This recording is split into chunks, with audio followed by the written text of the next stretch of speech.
सभी को नमस्कार, आप सभी को प्रणाम और आप सभी के आशीर्वाद से हम श्री भगवत गीता का 8वां अध्याय अक्षर ब्रह्म योग आज अभ्यास करने जा रहे हैं। सर्वप्रथम हम श्री परमात्मा सर्वज्ञ सर्वव्यापी परमात्मा को नमन करेंगे। ओम श्री परमात्मने नमः। हमने अब तक देखा कि श्रीमद् भगवत गीता का हमारी लाइफ में क्या रोल है।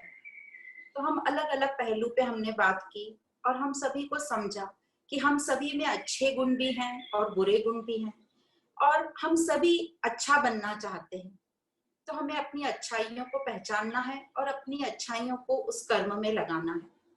पर इन अच्छाइयों को ढूंढना और अपने कर्मों में लगाना, इसकी टेक्निक क्या है, इसकी रेसिपी क्या है, हम कैसे अपनी अच्छाइयों को ढूंढे या अपने आप को अच्छा बनाएं। तो जैसे एक फेमस सेंटेंस है कि जैसा आप सोचोगे वैसा आप बनोगे। As you think so you become. और जिस पर आप फोकस करोगे वही चीज आपको ज्यादा मिलेगी या बड़ी दिखेगी। जैसे अर्जुन को जब चिड़िया की आंख में एम करना था तो गुरुजनों ने सब लोगों से पूछा कि किसको क्या दिख रहा है, सभी शिष्यों से।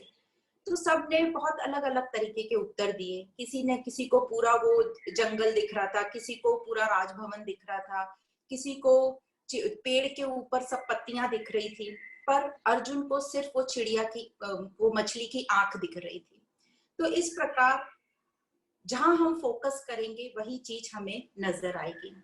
हम सभी ने अपनी लाइफ में देखा होगा, यदि हम कुछ चीज खरीदने का डिसाइड करें, जैसे हमने सोचा कि हमें कार खरीदनी है, तो हम न्यूज़पेपर में जब देखते हैं तो हमें उन दिनों न्यूज़पेपर में सब कार की एडवर्टीजमेंट ही दिखती है। ऐसा नहीं है कि आपके सोचने से एडवर्टीजमेंट बढ़ गई, एडवर्टीजमेंट पहले भी थी, पर अभी हमारी नजर उन एडवर्टीजमेंट पे जा रही है जो चीज हमें चाहिए। उसी प्रकार यदि आपके घर कोई आने वाला हो और वो बोलेगा कि मैं ब्राउन कलर की कार में आ रहा हूँ और आप उनको कहीं बाहर चौराहे पर लेने खड़े हो, तो आपको हर दूसरी कार ब्राउन कलर की दिखेगी। यदि उसने बोला होगा मैं रेड कलर की ड्रेस पहनी हूँ, तो आपको हर दूसरा व्यक्ति रेड कलर की ड्रेस में दिखेगा। तो कहने का तात्पर्य ये, जहां आप फोकस करोगे वो चीज आपको दिखाई देगी। तो अभी हमारे ऊपर है कि हम अपना फोकस कहाँ रखें। और विचारों का तो हम पहले से ही सुनते आ रहे हैं, जैसा हम सोचेंगे वैसा हम बन जाएंगे। तो ये जो हमारे विचार हैं, हर एक विचार हमारा बहुत ही इम्पोर्टेंट है, क्योंकि हम जैसा विचार करेंगे वैसा हम जीवन में कर्म करेंगे और वैसा हमारा जीवन में कर्म का फल मिलेगा। अब श्रीमद् भगवत गीता का कहना है कि हमको अपनी जिम्मेदारी खुद लेनी है, अपनी स्थिति की रिस्पॉन्सिबिलिटी हमें खुद लेनी है, क्योंकि हम खुद ही हैं अपनी स्थिति का रिस्पॉन्सिबल। पर यूजुअली हम अपनी स्थिति का रिस्पॉन्सिबल दूसरों को ठहराते हैं और उनको ब्लेम करते हैं। तो इस कारण से हमारी उन्नति नहीं हो पाती, क्योंकि हम अपने विचार ही नहीं चेंज कर रहे, हम अपने आप को चेंज ही नहीं करना चाह रहे। अब हमें यहाँ तक समझ में आया है कि जो भी हम हैं अपने विचारों का परिणाम है। विचार हम सब में बहुत आते हैं, अलग अलग तरीके के आते हैं। तो उन सब का जो एवरेज औसत होता है वो हमारा रिजल्टेंट, हमारा फल होता है और वही हमारी स्थिति होती है, वही हम होते हैं। तो सबसे पहले हमें विचारों पर काम करना है। तो विचार हमारे कैसे हों यदि हमें शुरू करना है, तो विचार सबसे पहले तो हमारे विचार ये होना चाहिए कि ये सत्य क्या है, हमें सत्य को जानने की जिज्ञासा होनी चाहिए। और दूसरा, हमने देने के भाव में आना चाहिए, शेयरिंग एटीट्यूड रखना चाहिए। अब जब हमारे को ज्ञान मिलेगा तो हमारी बुद्धि कुशल होगी और हमारा जो मन है वो प्रेजेंट में रहेगा। प्रेजेंट में कब रहना शुरू करेगा? जब हमें ज्ञान मिलेगा सत्य का और हमें समझेगा कि प्रेजेंट का, वर्तमान का जो हर पल है वो आनंद से परिपूर्ण है। तो इससे जो है मेरे कर्मों में बहुत कुशलता आएगी, सच्चाई आएगी, मेरे कर्मों में सिंसियरिटी आएगी, मेरे भाव शुद्ध होंगे, मेरे मन में शुद्धता आएगी और मेरे विचारों में और स्पष्टता आएगी, क्लैरिटी ऑफ थॉट्स। अब ये सब हम कैसे करते हैं? अपने शरीर, मन और बुद्धि। हमारे पास शरीर है, मन है, बुद्धि है और इसके अलावा हमें और कुछ ज्यादा चाहिए ही नहीं। जो शरीर से है, मुझे कर्म करना है सिंसियरली, और जो मन है उसमें मुझे अपने सकारात्मक विचारों को एंटरटेन करना है, और जो बुद्धि है उससे मुझे जो मेरे विचार हैं उसमें क्लैरिटी आएगी और मैं सही डिसीजन ले पाएंगे। तो ये सब हमारे पास पर्याप्त है, पर हम सबको ये प्राप्त करना थोड़ा डिफिकल्ट लगता है, क्योंकि हम सब काफी थके हुए हैं और थोड़ी नेगेटिविटी भी है हमें। हम थके क्यों हैं? हमारी थकान का कारण क्या है? क्योंकि हमारी थकान का एक मेन कारण है हमारी चिंताएं। चिंताएं क्यों होती हैं? क्योंकि हम चाहते हैं कि जो भी कुछ है हमें सब मिल जाए, या जैसा मैंने सोचा है वैसा ही होना चाहिए, और सब चीज का क्रेडिट मुझे ही मिले। मैं अपने प्रतिद्वंद्वियों से आगे कैसे निकल जाऊं, कॉम्पिटिटिव भावना जो मुझ में आती है, जेलेसी आती है। तो इन सब से जो जेलेसी जो आती है, इन सब से चिंताएं बढ़ती जाती हैं, क्योंकि जो हम चाह रहे हैं वो हमें नहीं मिल रहा, और उसके कारण हमारी नींद नहीं होती है और हमारा स्वास्थ्य बिगड़ता है। अब यदि हम इसी तरीके से सोचते रहेंगे तो हमें कभी भी तृप्ति की फीलिंग नहीं आएगी, तृप्त नहीं फील होंगे, और हमारे मन में हमेशा खालीपन रहेगा। तो अध्यात्म हमें सिखाता है कि खुश रहने के लिए और तृप्त होने के लिए हमें मटेरियल चीजें ज्यादा नहीं चाहिए। चाहिए तो हमारा एटीट्यूड, हमारे भाव चाहिए। अब जैसे एग्जाम्पल के तौर पे हम सब ने देखा होगा, हम सब के घरों में जो सेवाधारी, जो सर्वेंट्स काम करते हैं, हमेशा उनके मुख पर एक स्माइल रहती है, हमेशा एनर्जेटिक रहते हैं। और कंपेयर करें यदि हम उनसे अपने को, तो मटेरियल चीजें हमारे पास बहुत हैं, पर हमारे मुख पे तो वो स्माइल दिखती ही नहीं है। और उनके मुख पे हर सुबह आप जब दरवाजा खोलेंगे तो उनके मुख पे चहकती हुई एक स्माइल दिखेगी। तो इसका कारण क्या है? ये यही हमको सिद्ध करता है कि मटेरियल चीजें हमें खुशी और तृप्ति नहीं दे सकती। तो आध्यात्मिक ज्ञान से जो है हमारा जीवन सुचारू रूप से तो चलेगा ही, और हमें समझ आएगी कि हमें कितनी चीज चाहिए और कितनी इच्छाएं हमें हमारे लिए फलदायक हैं। सुधरना मुझे ही है। जैसे हम दर्पण में देखते हैं अपने आप को, तो हम अपना जो इमेज हमें दिखती है दर्पण में, यदि हमें अपने अंदर कुछ खामी दिखती है तो हम अपने बाल ठीक करेंगे, अपना चेहरा ठीक करेंगे। दर्पण के अंदर जाकर हम उस इमेज को ठीक नहीं करते। तो उसी प्रकार सुधरना मुझे है, चेंज मुझे करना है। अब प्रॉब्लम ये है कि हम सुधरना ही नहीं चाहते, क्योंकि अभी तक हमें ये समझ में ही नहीं आ रहा है कि जो मैं दुखी हो रही हूँ, सुखी हो रही हूँ, बार बार परेशान हो रही हूँ, इसका कारण क्या है? क्योंकि मेरा लक्ष्य मुझे अभी नहीं पता। यदि हमें अपना लक्ष्य पता है तो हमें बहुत ज्यादा चेंज होने की जरूरत नहीं है। जो हम कर्म कर रहे हैं वही कर्म हमें करते आना है। बस चेंज करना है तो हमें अपना एटीट्यूड चेंज करना है, हमारे विचार चेंज करने, हमारे भाव चेंज करने हैं। तो अब भाव कैसे रखने चाहिए कर्म करते वक्त? कर्म करते वक्त या कोई भी टाइम विचार हमेशा देने के विचार होना चाहिए, देने का एटीट्यूड होना चाहिए। तो सिंपल से शुरू करेंगे, बहुत बड़े कदम नहीं उठाना है। सिंपल अपने घर से, अपनी फैमिली से शुरू करते करते धीरे धीरे बढ़ते बढ़ते शहर और देश की तरफ जाएंगे। चॉइस हमारे पास दो ही है, लेना और देना। तो हम एक्सपेरिमेंट करेंगे देने की, क्योंकि लेना तो अभी तक हमने देख लिया कि हम लेते आए हैं, पर उससे हमें वो कंटेंटेड, वो सेटिस्फेक्शन फील नहीं हो रहा है, और लेने की इच्छा होती जा रही है, तृप्त हम हो ही नहीं रहे हैं। तो अब हम एक्सपेरिमेंट करेंगे देने की। और आज की तारीख में देने का सबसे बड़ा एग्जाम्पल है महात्मा गांधी जी, जिन्होंने अपना पूरा जीवन देश की सेवा में लगाया, त्याग और बलिदान से। इसीलिए वो महात्मा कहलाए। तो हम जब भी एग्जाम्पल देखते हैं, महात्मा हैं जिन्होंने त्याग किया है, सेक्रीफाइस किया है, वही पूजनीय कहलाए हैं। तो इस प्रकार हमने अपना स्वार्थ भाव छोड़कर, लेने का भाव छोड़कर, हमने देने के एटीट्यूड में आना चाहिए। क्योंकि स्वार्थ भाव में तो न तो सुख मिलता है, न आनंद मिलता है, और न पराम गति मतलब आनंद, अखंड आनंद। फिर भी हम क्यों नहीं देना चाहते? हम कोशिश भी करते हैं कई बार देने की, पर हम नहीं कर पाते, क्योंकि हम सबको ऐसा लगता है कि देना थोड़ा पेनफुल होगा, कष्ट होगा हमें देने में, अपनी चीज देने में, या अपना कुछ भी समय या कुछ भी देने में। तो कष्ट शुरुआत में हमें हो सकता है, पर ये कष्ट जो है एक दवाई की तरह है। जिस तरह हम बीमार होते हैं तो शुरुआत में हम दवाइयां खाते हैं जो थोड़ी सी टेस्टी तो होती नहीं, कड़वी होती हैं, पर उनका रिजल्ट क्या होता है? हमारा स्वास्थ्य ठीक हो जाता है। तो उसी प्रकार थोड़ा कष्ट होगा, पर उस कष्ट को हम सहन करके आगे बढ़ेंगे। दूसरा, लोगों को लगता है हमारे पास टाइम नहीं है ये सब करने को, तो अध्यात्म ये कहता है इसमें टाइम की जरूरत ही नहीं है। हमको अपना भाव चेंज करने में कितना टाइम लगेगा, तो हमें सिर्फ देने का भाव अपने मन में लाना है, बाद में सब चीज ऑटोमेटिक हो जाएगी।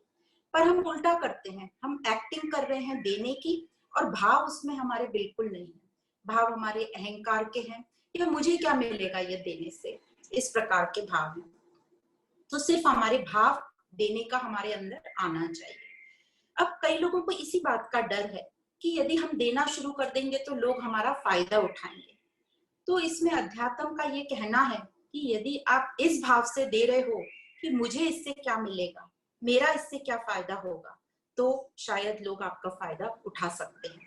पर यदि आपका निस्वार्थ भाव रहेगा कि चलो मुझे आज ये मौका मिला है, भगवान ने मुझे इस लायक समझा है कि मैं किसी को कुछ दे पा रहा हूँ, मैं सृष्टि में पे बैक एटीट्यूड में आया हूँ, जो भी मैंने अभी तक सृष्टि से लिया है, प्रकृति से लिया है, उसको मुझे जो मैं ऋणी हो गया हूँ उसको मैं रिटर्न बैक करने की कोशिश कर सकता हूँ।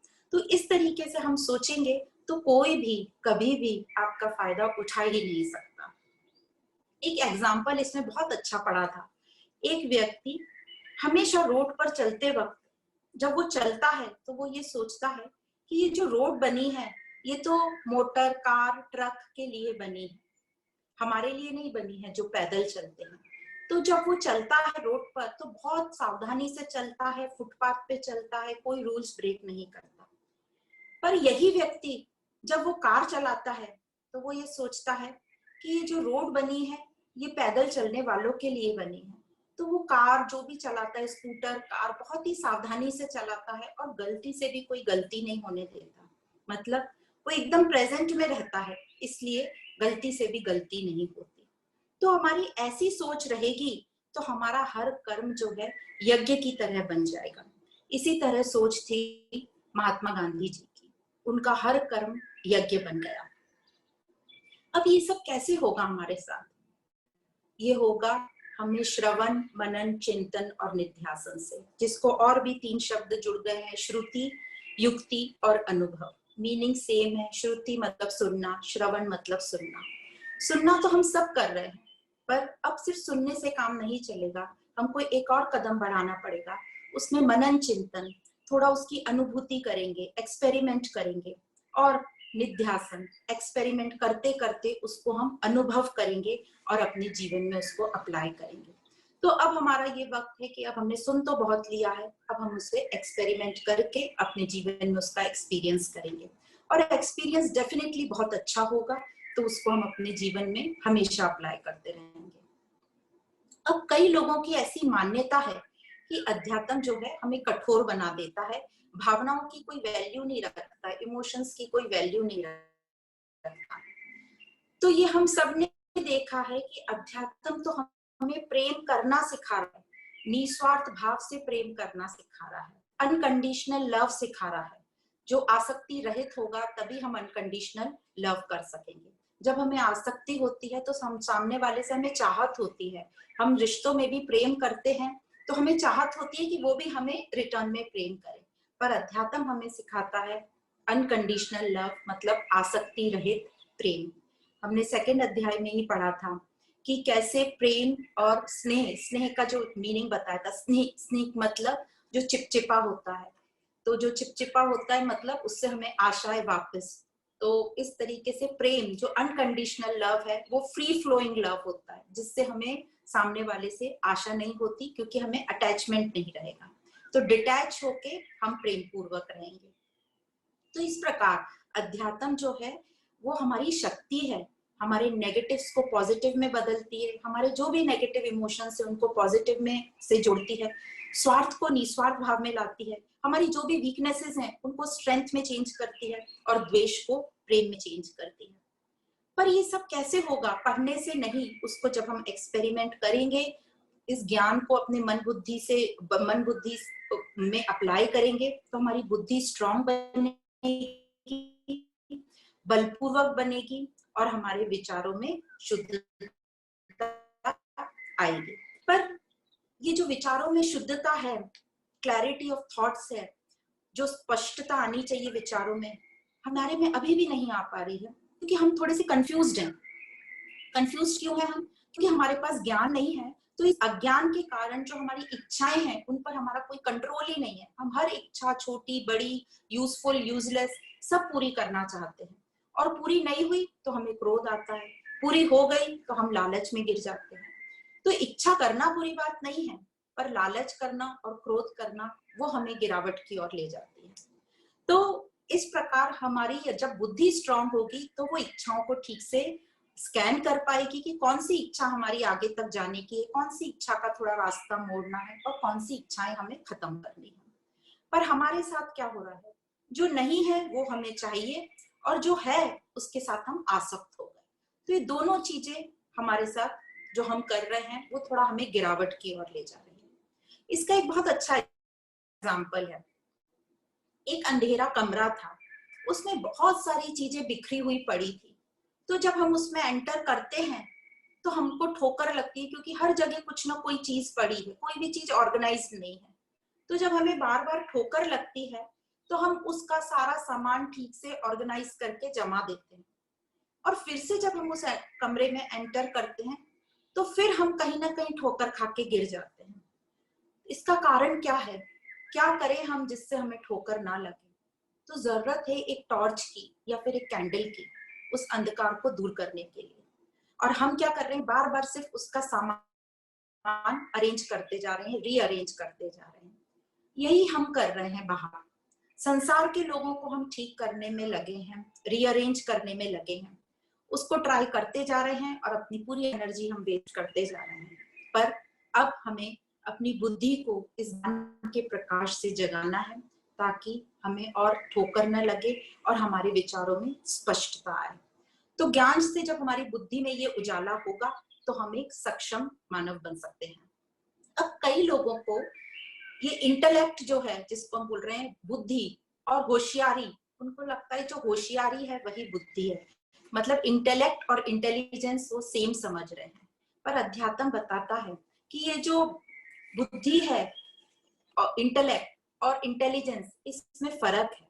इंटेलिजेंस मतलब सिर्फ इंफॉर्मेशन हमने कलेक्ट कर ली, और जो इंटेलेक्ट, जब बुद्धि उसको यूज करती है, बुद्धि की कुशलता, तो बुद्धि उसमें ऐसी क्षमता होती है कि उस ज्ञान को वो अच्छी तरह यूज करके और सही निर्णय लेने में यूज करे। तो इस प्रकार जो इंटेलेक्ट है वो इंटेलिजेंस से अलग होता है। हमने कई लोगों को देखा है बहुत इंटेलिजेंट है, पर अपनी बुद्धि का यूज नहीं करते। एग्जाम्पल हम यहाँ देखें कि जो कौरव और पांडव थे, कौरवों के पास अच्छाई थी, बहुत अच्छे गुण थे, सत्वगुण में थे, पर उनको बार बार ठोकर खानी पड़ रही थी।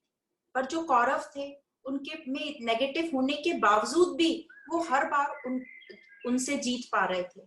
क्यों? क्योंकि कौरव जो थे वो अपने इंटेलेक्ट, बुद्धि का यूज कर रहे थे। जो मेन एग्जाम्पल है, सबसे जो अच्छा हमें समझ में आता है वो ये कि जब वो डाइस का गेम खेल रहे थे, द्यूत कीड़ा जब कर रहे थे, तो न तो दुर्योधन को द्यूत कीड़ा आती थी, ना युधिष्ठिर को आती थी। पर दुर्योधन ने क्या किया, अपनी बुद्धि का यूज किया और अपने मामा को बिठा दिया खेलने, जो कि बहुत चतुर थे खेलने में। पर युधिष्ठिर ने क्या किया, वो खुद खेलने बैठा जबकि उसको खेलना नहीं आता था। वो अच्छाई थी उनमें, पर उन्होंने बुद्धि का सहारा नहीं लिया। हम भी यही करते हैं, हम सब में बहुत अच्छाई है, पर हम वो बुद्धि जो हमारे पास है उसको कुशल पूर्वक बना ही नहीं रहे हैं और उसको यूज नहीं कर रहे हैं। फिर जब पांडवों ने जब बुद्धि का सहारा लेना शुरू किया, कृष्ण का साथ लिया, और जब उनके विचारों में स्पष्टता आई, तो जीत उनकी हुई। कहने का तात्पर्य ये है, जीत अच्छाई की ही होगी, पर यदि आप बुद्धि का सहारा नहीं लोगे तो बहुत टाइम लग जाएगा और बहुत हमें ठोकरें लगेंगी। तो इस प्रकार हमें समझ में आता है कि कैसे हमने बुद्धि का भी यूज करना है, इमोशंस का भी यूज करना है, दिल और दिमाग हमने दोनों का यूज करेंगे बैलेंस में रखकर, तभी हम जीत पाएंगे और आनंदमय जीवन बिता पाएंगे। तो ये जो 8वां अध्याय है, ये हमारे विचारों में और स्पष्टता लाता है। इसका नाम है अक्षर ब्रह्म योग। 7वें अध्याय में हमने पढ़ा था परमात्मा की प्रकृति, जड़ प्रकृति, अपरा प्रकृति, और पुरुष, परा प्रकृति। और उन दोनों से ऊपर उत्तम पुरुष पुरुषोत्तम। और हमने देखा ये जो पुरुष तत्व है, चेतन तत्व, ये हम सबको जोड़े रखा है जैसे माला में धागा। अब इसको और अच्छे से समझने के लिए ये 8वां अध्याय शुरू किया गया, जिसमें अर्जुन ने कुछ प्रश्न पूछे। तो अर्जुन उवाच से शुरू होता है 8वां अध्याय। क्या है और जिस साधक की यदि मृत्यु हो जाए तो उसके बाद उसका क्या होता है। तो इस अध्याय में शुरुआत में अर्जुन ने ये 7 प्रश्न पूछे। तो इस अध्याय में हमने अभी तक देखा कि हमें जीवन जीने की कला सिखाई गई है, पर इस अध्याय में हमें मृत्यु की तैयारी, मतलब मृत्यु के समय हमारा मन कैसा होना चाहिए उसकी तैयारी बताई जा रही है। तो जिस तरीके के हमारे विचार होंगे जिंदगी भर, हम वैसे ही कर्म करेंगे, और जैसे हम कर्म करेंगे वैसा ही हमारा मन होगा, और वैसा ही हम अंत समय में करेंगे। तो हम शुरू करते हैं अर्जुन के पहले क्वेश्चन के साथ, ये ब्रह्म क्या है। तो ब्रह्म हमने समझा था 7वें अध्याय में, जो शाश्वत है, जो अनंत है, जो अपरिवर्तनशील है, कभी बदलता नहीं है, उसी को अक्षर बोलते हैं। अक्षर मतलब अविनाशी, जो कभी बदलता नहीं है, वह दिव्यता, उसे बोलते हैं ब्रह्म।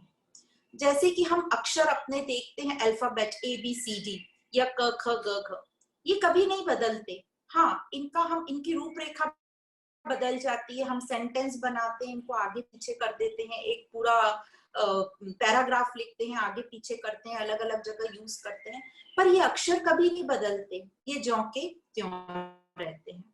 तो जो कभी नहीं बदलता, जो शाश्वत है, जो दिव्य है, अविनाशी है, उसको कहते हैं ब्रह्म। जो ये पूरे ब्रह्मांड में हर जगह बसा हुआ है, पूरे ब्रह्मांड में कोई भी ऐसी जगह नहीं है जहां ब्रह्म नहीं है, पूरी सृष्टि लबालब इस ब्रह्म से भरी हुई है। दूसरा क्वेश्चन था, ये अध्यात्म क्या है। तो अध्यात्म वैसे तो हम सब जानते हैं कि अध्यात्म मतलब आत्मा का जो ज्ञान है उसको अध्यात्म कहते हैं, जिसको हम जागृतता कह सकते हैं, अवेयरनेस। और देह में जो ये आत्म भाव की भावना है वो अध्यात्म है। पर यहाँ पर जो सामान्य जीव है, जैसे आप और हम, जी जीव के होनेपन के वाचक को अध्यात्म कहा गया है, तो इसको कहते हैं अध्यात्म यहाँ पर। तीसरा प्रश्न था, ये कर्म क्या है। तो कर्म तो जो हमारे जन्मों का कारण है, जो वासना के कारण हम कर्म करते हैं। अब ये वासना कहाँ से आई। ये वासना आई आत्मा की अज्ञानता के कारण वासना आई। मतलब अहंकार वश हमने समझ लिया कि हम आत्मा से अलग हैं, तो हमारे में खालीपन आने लगा। और ये जो खालीपन आने लगा, इसके कारण हम कुछ ना कुछ कर्म करने लगे, और हमें लगा बाहर से हमारी पूर्ति होगी, जो कि काल्पनिक खालीपन था। तो हमारे पास चॉइस पहले भी थी कि ये ज्ञान लेने की, और अभी भी है अपने को जानने की, ज्ञान से अपने मन बुद्धि को शुद्ध करने की। इसलिए श्रीमद् भगवत गीता में कहते हैं कि परिस्थिति आती रहेगी, उसको स्वीकार करो और अपना बेस्ट रिस्पॉन्स दो, यही पुरुषार्थ है। क्योंकि हम अब जो भी अभी हैं, आज जो हैं, हम अपने विचारों का परिणाम है, अपने कर्मों का परिणाम है। तो हमारे सामने जो भी करेंगे और अपना बेस्ट रिस्पॉन्स देंगे, यही पुरुषार्थ है, यही हमें करना है और आगे बढ़ना है। हमेशा रोते नहीं रहना है कि मेरी तो किस्मत ही खराब है, और किसी और के कारण हम ब्लेम करते रहें कि उसके कारण मेरी आज ये परिस्थिति हुई है।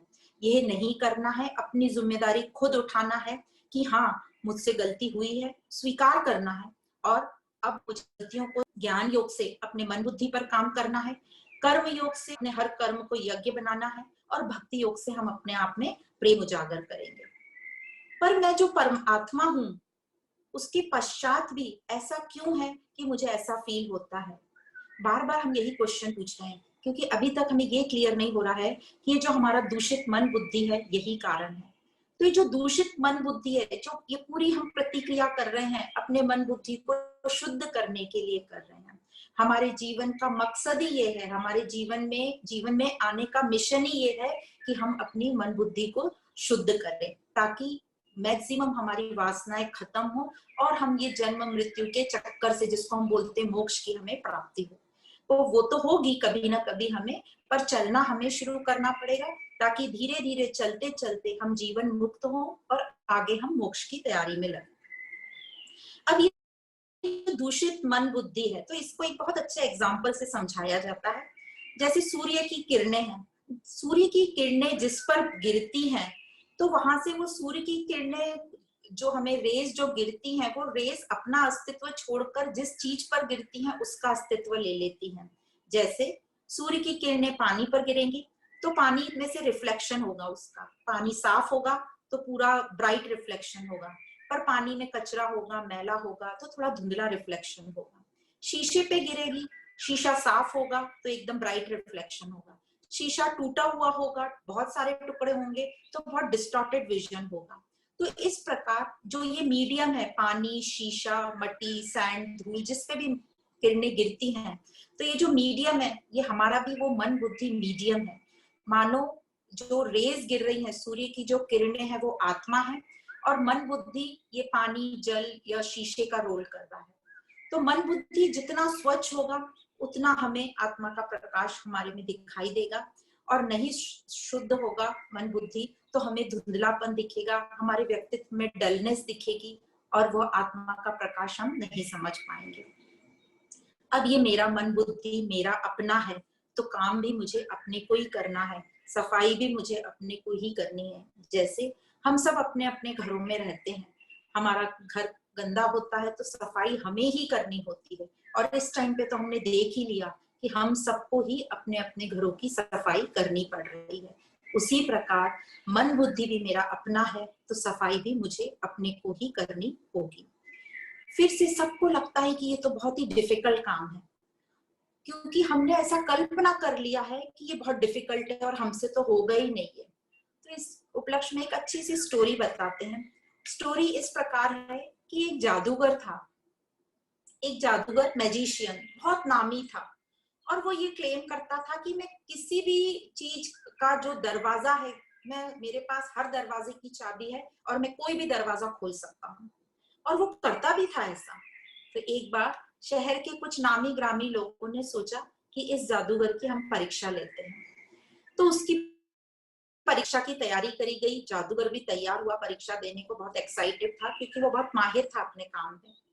और उसके लिए कमरा तैयार किया गया और एक स्पेशल दरवाजा लगाया गया, और उस जादूगर को उसमें बंद कर दिया गया और बोला कि अब इस दरवाजे को खोलकर दिखाओ। तो जादूगर बहुत खुश था क्योंकि उसको हर दरवाजे की चाबी उसके पास थी। वो अंदर बंद हुआ और अब वो अपनी चाबियां लगा के ट्राई कर रहा है दरवाजा खोलने का। सुबह से दोपहर हो गई, उसने बहुत सारी चाबियां लगा ली पर वो दरवाजा नहीं खुल रहा था। सुबह से शाम हो गई, दरवाजा नहीं खुला। शाम से रात हो गई, दरवाजा नहीं खुला, और वो थक हार के वो दरवाजे से स्लाइड होके टिक कर ऐसे नीचे थक कर बैठने लगा। जैसे ही वो थक कर नीचे बैठा तो उसके वजन से दरवाजा ऑटोमेटिक खुल गया। कहने का मतलब ताला था ही नहीं तो चाबी कैसे काम आती।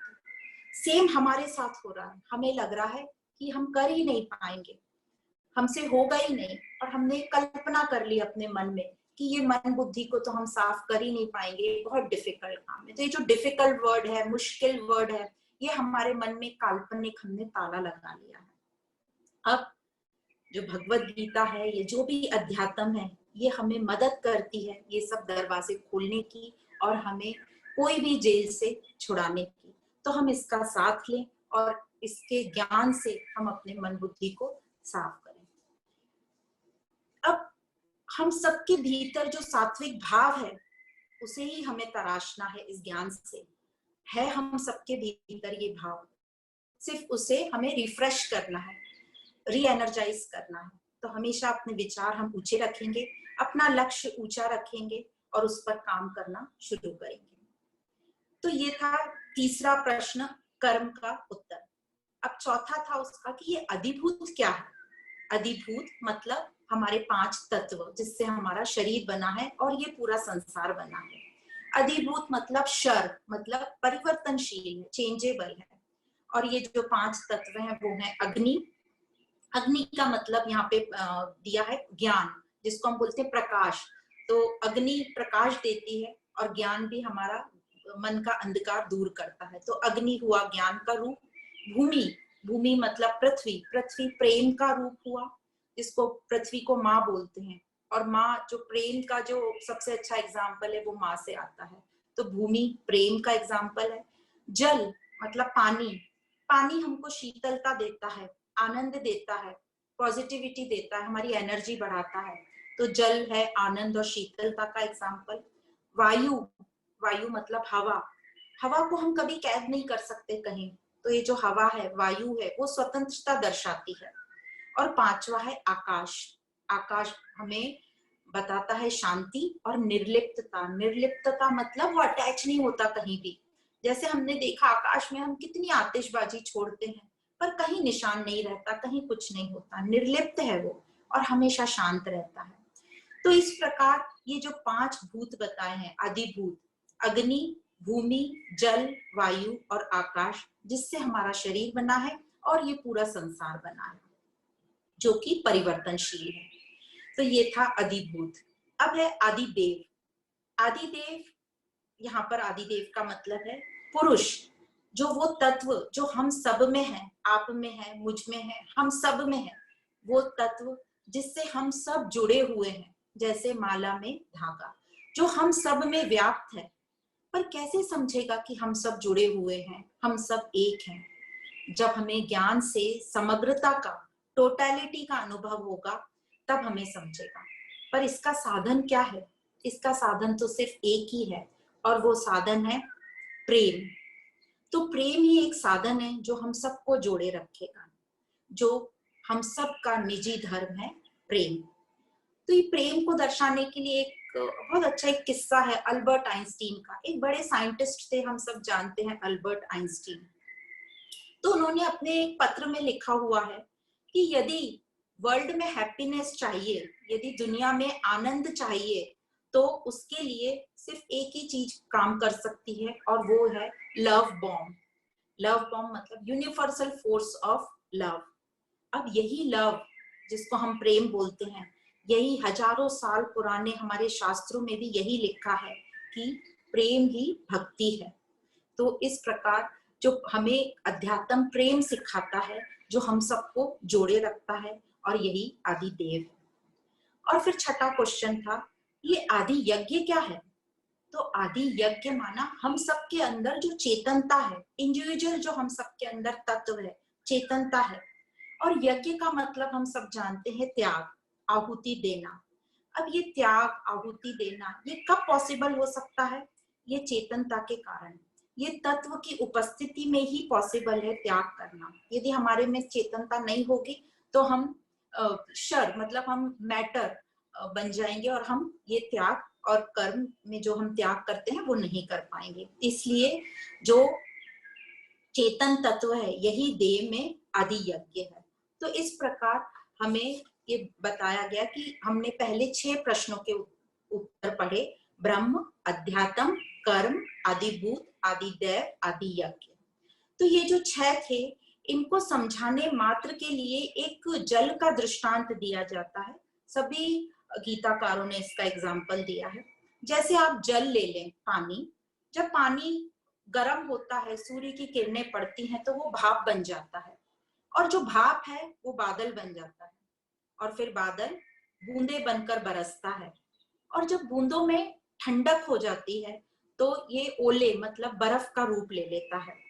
और यहाँ तक हमने समझा कि ये सब अलग अलग जल के फॉर्म थे। जल, भाप, भाप से बादल बना, बादल से वर्षा हुई जो पानी की बूंदे थी, और ये बूंदे ही ठंडक होके बर्फ बन गई। इन सब में जो है, जो जल तत्व है, वो सब बेस एक ही है, सब जल के ही अलग अलग प्रकार हैं। तो मूल तत्व क्या है? जल है। तो उसी प्रकार जो भी अभी हमने ये 6 चीजें पढ़ी, उन सब में ब्रह्म है, ब्रह्म सबका मूल है। इसी को 7वें अध्याय में हमने पढ़ा था समग्रम। समग्रम मतलब वासुदेव सर्वम कहा गया था 7वें अध्याय में। तो इस प्रकार हम सब का जो मूल है वो है वासुदेव सर्वम, और जो जितने भी हमने प्रकार पढ़े उन सब का जो मूल रूप, जो बेस, जो सबस्ट्रेटम है वो है ब्रह्म। तो इस प्रकार अर्जुन के 6 प्रश्नों के उत्तर दिए गए। अब 7वां प्रश्न कि आत्मचिंतन करता हुआ साधक जब शरीर त्याग देता है तो मृत्यु के बाद उसका क्या होता है? अब हम सबको पता है अंतमति सोगति, मतलब अंत काल में जो उसका भाव होगा वही बताता है कि आगे उसका क्या होगा। तो हम सबको मालूम है कि जब हम कोई भी किताब भी पढ़ते हैं और आपने किताब कुछ पन्ने पढ़े और आपको नींद आ गई रात को, तो आप एक उस पे बुक मार्क लगा देते हैं ऐसे कुछ, और दूसरे दिन आप वहीं से शुरू करते हैं। तो इसी प्रकार ये जीवन है, जहां आपका जीवन एंड होगा, जैसी आपकी मन बुद्धि की परिस्थिति होगी, जैसा भाव होगा आखिरी वक्त में, जो आगे का जीवन है वहीं से शुरू होगा।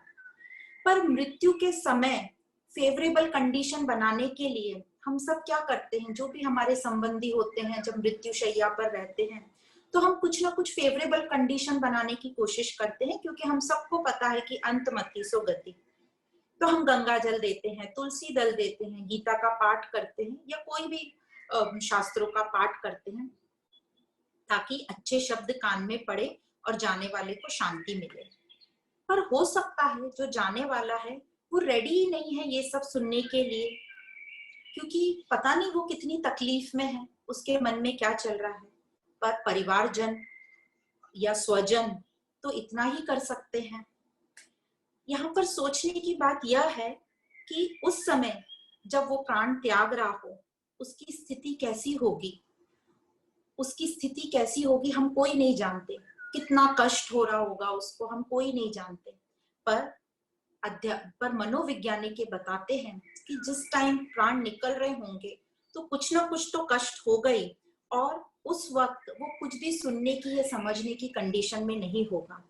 इंसान वही करेगा जो जिंदगी भर करता आ रहा है, जो हमेशा करता आ रहा है। नया वो कुछ कैसे कर पाएगा, क्योंकि उस वक्त तो पूरा हमारा शरीर एक ऑटो पायलट मोड में आ जाता है। जो हमने जिंदगी भर किया हो वही बाहर निकलता है। तो जो पूरी लाइफ में मन की स्थिति होगी वैसी ही अंतकाल में होगी। तो जैसा आप पूरी लाइफ सोचेंगे करेंगे वही अंत में निकलेगा। तो हमें अभी मृत्यु का यदि हम सोचे, या बोलते हैं ना सोचो मृत्यु का, पर यदि हम चाहते हैं कि हमारी मृत्यु के टाइम ऐसी ऐसी स्थिति होनी चाहिए, हमने शांत रहना चाहिए, प्रसन्नचित्त रहना चाहिए, तो उसकी प्रैक्टिस हमको अभ्यास अभी के जीवन में अभी से करनी है, ताकि वो प्रैक्टिस होते होते अंत में वही निकले जो हमारी प्रैक्टिस हुई है। तो यहाँ बोलते हैं इसलिए अपने ब्रेन को ट्रेन करो, क्योंकि ब्रेन भी एक तरीके का मसल है, जैसा आप ब्रेन को ट्रेन करोगे वो वही सोचेगा। तो यहाँ पर 2 अभ्यास बताए हैं कि हमने कैसी ट्रेनिंग करनी चाहिए ताकि हमारा मन शांत हो और अंत में वही निकले जो हम चाहते हो। तो अब उसकी ट्रेनिंग हम अभी से करेंगे, पर उसके पहले 2 दृष्टांत सुनाते हैं कि कैसे अंत में हम वही करते हैं जो हम पूरी जिंदगी करते आ रहे हैं। तो पहला एक दृष्टांत ऐसा है कि एक बड़े व्यापारी थे, बड़े बिजनेसमैन थे, उनके 4 बेटे थे। उन्होंने पूरे जीवन अपना लेन देन का, खरीद बेच, जब भाव बढ़ जाते थे तब अपने शेयर बेचना और ये सब काम किया, पूरी जिंदगी उन्होंने यही किया। अब जब उनका अंत समय आया और वो अपने हॉस्पिटल में एडमिट थे और उनकी कंडीशन ठीक नहीं थी, तो उन्होंने अपने बच्चों को बुलाना शुरू किया कि अरे शक्ति तुम कहाँ पर हो। तो बड़ा बेटा शक्ति था, बोले पिताजी मैं यहीं पर हूँ, आपके पास में हूँ। उन्होंने दूसरे बेटे का नाम लिया, सागर तुम कहाँ हो। तो वो बोला पिताजी बिल्कुल मैं आपका हाथ पकड़ के बैठा हूँ, मैं यहीं पर हूँ, आप ठीक हो जाओगे। फिर उसने तीसरे बेटे का नाम लिया, अमृत तुम कहाँ हो। तो बोले बिल्कुल मैं आपके पैर दबा रहा हूँ पिताजी, मैं यहीं खड़ा हूँ। फिर आवाज दी, आनंद तुम कहाँ हो। तो वो बोला मैं भी यहीं हूँ पिताजी, हम चारों बेटे यहीं पर हैं, आप बिल्कुल चिंता मत करो। तो पिताजी ने कहा तुम चारों यहाँ पर हो तो अपने बिजनेस को कौन संभालेगा, जाओ आप बिजनेस करो जाके। कहने का तात्पर्य वो अपने एंड टाइम पर थे, पर उनको ध्यान आ रहा था अपना बिजनेस, क्योंकि उन्होंने पूरी जिंदगी वही किया। अब इसी प्रकार दूसरा एक एग्जाम्पल है, हम सब ने देखा है जो हमारे सरहद पर जवान खड़े होते हैं और जब उनका अंतिम वक्त या वो उनको कोई गोली लग जाती है और घायल हो जाते हैं और उनको पता रहता है कि अब हम बचेंगे नहीं, फिर भी उनको हॉस्पिटल जब ले जाया जाता है तो वो डॉक्टर से ये नहीं कहते कि हमें बचा लो, वो ये कहते हैं हमारी फैमिली को संदेशा देना कि हम अपने देश से बहुत प्यार करते हैं और हम सब तुमसे बहुत प्यार करते हैं, तो प्रेम का संदेशा भेजते हैं। तो ये फर्क होता है, हम जो जिंदगी भर जैसा करते हैं अंत में वह वही निकलता है। इसलिए अपने अंत समय को हम जैसा बनाना चाहते हैं वैसा हमको अभी से तैयारी करनी पड़ेगी, वही हमारी लाइफस्टाइल रखनी पड़ेगी, तभी हम अंत में वह कर पाएंगे।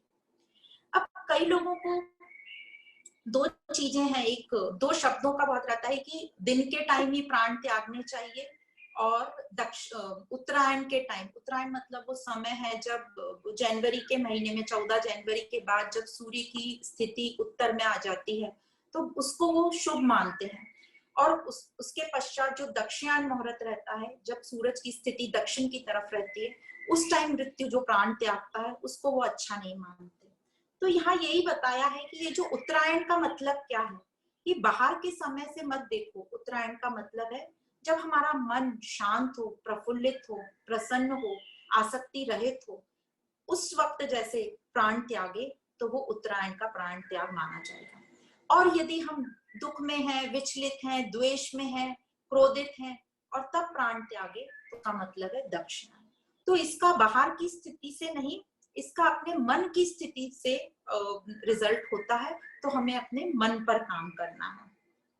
इसलिए कृष्ण अर्जुन को बोलते हैं, हे पार्थ, योग युक्त रहो और उठो, युद्ध करो, मन को शांत करो और युद्ध करो। यहाँ उन्होंने बार बार यही बात बोली है, जो कर्म करना है करो पर मन को शांत रख के करो। जब हम मन को शांत रखते हैं तो हमारा जो कर्म होता है उसमें हम 100% पोटेंशियल देते हैं, वो कर्म हम बेहतरीन करते हैं। तो कृष्ण कहते हैं अपने कर्तव्य कर्म करो पर मन को शांत रखो। और पीसफुल डेथ के लिए, शांति वाली मृत्यु के लिए आपको पीसफुल लाइफ बितानी होगी, तभी आपकी पीसफुल डेथ होगी। अब जहां ये आया कि ये मन को स्थिर कैसे रखें, तो मन को स्थिर रखने के लिए दो अभ्यास, एक तो बताया है अभ्यास योग और दूसरा है ध्यान योग। ध्यान योग का यहाँ दूसरा नाम दिया है अनुचिंतन। अनुचिंतन मतलब नित्य निरंतर ध्यान योग में लगे रहो। तो ये मन जो है इसको स्थिर इसलिए बोल रहे हैं करने के लिए क्योंकि हमारा मन बहुत चंचल है और अस्थिर है। मन को शांत करना हमारा परम कर्तव्य है, क्योंकि शांत मन ही हम अच्छे से ध्यान कर पाएगा और स्वरूप का साक्षात्कार कर पाएगा, अपने आप को जानेगा। तो जो पहला है अभ्यास योग, अभ्यास हमें क्या करना है, कर्म योग, ज्ञान योग और भक्ति योग से। कर्म योग से शरीर से कर्म योग, और अपनी बुद्धि से ज्ञान योग, और भक्ति योग अपने मन से। तो ये तीन योग का अभ्यास तो हमने समझ लिया है। और दूसरा वो बोल रहे हैं निरंतर ध्यान योग। निरंतर ध्यान योग कैसे करें, तो इन दोनों योग के लिए उन्होंने अष्टांग योग बताया, पतंजलि का अष्टांग योग। तो अष्टांग योग में 8 पॉइंट्स इन्होंने बताए हैं, यम, नियम, आसन, प्राणायाम, प्रत्याहार, धारणा, ध्यान और समाधि। तो हम सबको शॉर्ट में समझेंगे। यम मतलब क्या, यम मतलब यम के अंदर आ जाता है अहिंसा, सत्य, ब्रह्मचर्य, अपरिग्रह। अपरिग्रह मतलब बहुत ज्यादा संग्रह नहीं करना, लालच नहीं करना। तो इस प्रकार यम है अपने आप को कंट्रोल करना, तो ये हुआ यम। नियम मतलब नियम में आता है शौच मतलब शुद्धता, संतोष, स्वाध्याय, स्वाध्याय मतलब सेल्फ स्टडी जो भी हम कर रहे हैं, और समर्पण भाव, सरेंडर भाव। और हमें जो भी मंत्र वगैरह हमारे घरों में परिवार में चलते हैं, उन मंत्र का उच्चारण या चैंटिंग जो भी हमें अपने अपने घरों में धर्म में सिखाया जाता है।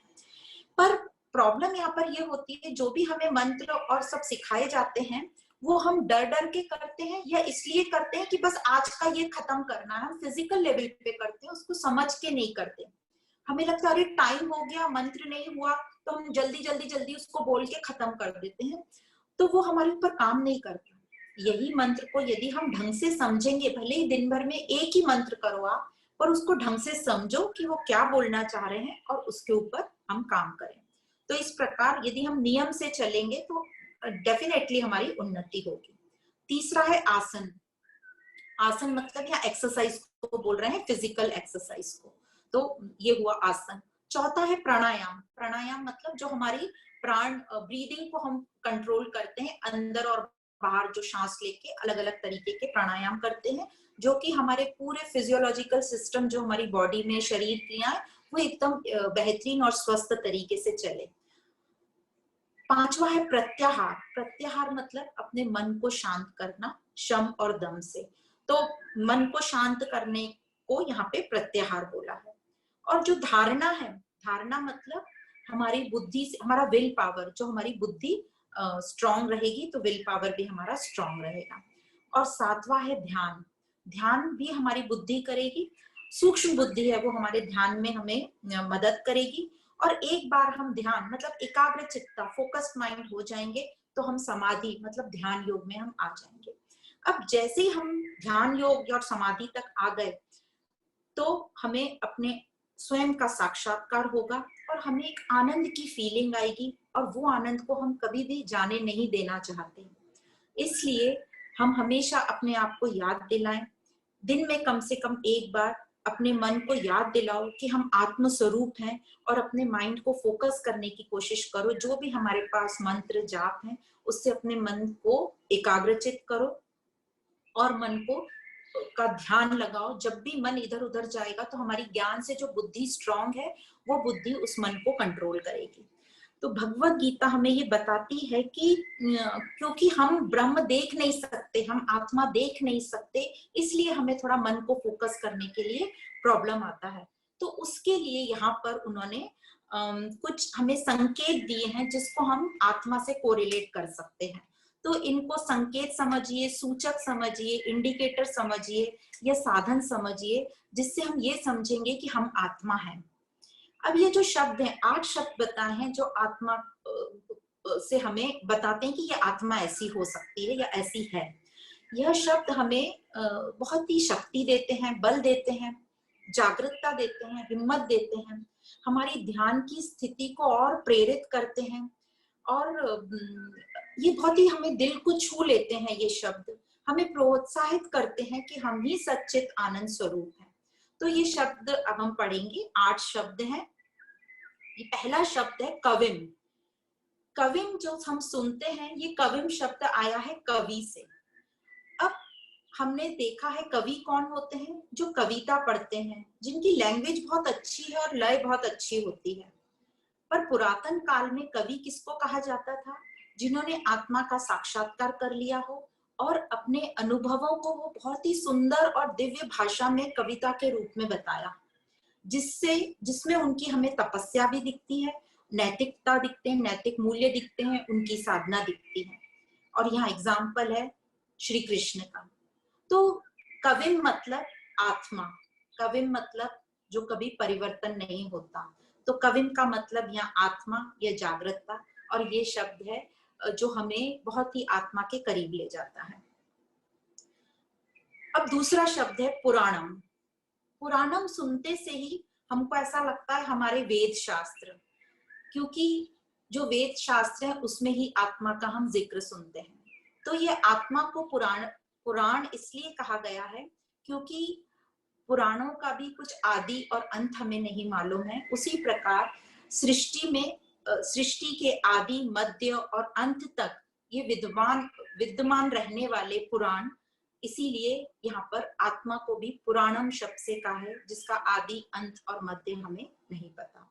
तो पुराणम आत्मा का दूसरा नाम। तीसरा अनुशासितरम। अनुशासितरम मतलब जिसकी उपस्थिति में सब चल रहा है, जो सबका शासक है। तो चैतन्य तत्व की उपस्थिति के बिना तो मन बुद्धि, हमारे शरीर मन बुद्धि कोई भी काम कर ही नहीं सकते।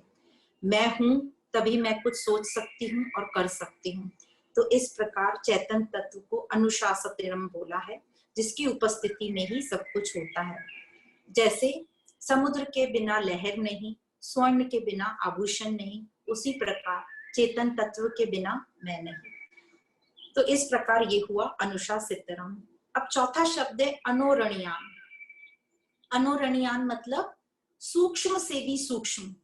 तो ये जो आत्मा है ये अणु से भी सूक्ष्म है, एटम, मॉलिक्यूल, जो भी आप सोच सकते हो उससे भी सूक्ष्म है।